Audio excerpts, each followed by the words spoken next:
Wait, buti kuminaw ah.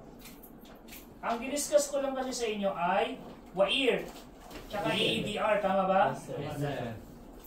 Tingnan natin kung sumusulat ang class. Permanent yata ito ah. O permanent to. Ayan. Yan yung ginamit nyo, kaya mabura. Hindi yung isa. Ito whiteboard.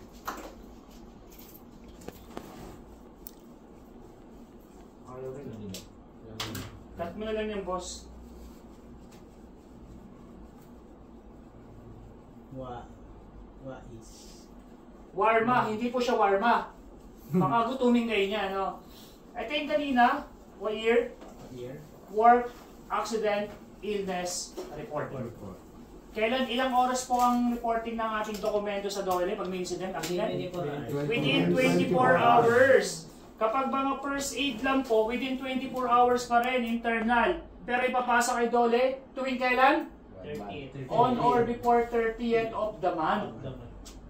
Pero pag mga nabalda, nagkasakit, direkta na po kay DOLE. Downloadable yung form yan.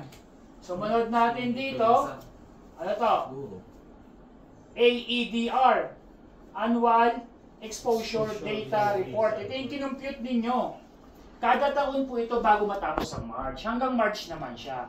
Bago matapos po ang katapusan ng March. Every first quarter of the year. Nandito po yung exposure data. Nandun yung oras ng tao na pinasok. Nandun po pumunta yung ating kaninang PPD. Ano yung PPD? Permanent? Partial disability. Ano yung PPD? Permanent? Total? Sumunod? Temporary? Total?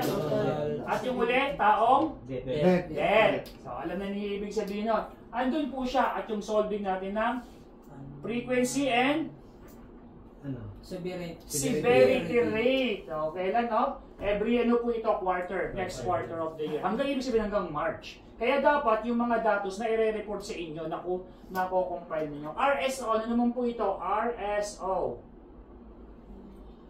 Report on Safety Organization. Report on Safety Organization. One-time submission lang naman yan, class. Nandyan po yung Health and Safety Committee natin. Andyan po yung mga pinag-uusapan natin, yung structure ng Table of Organization.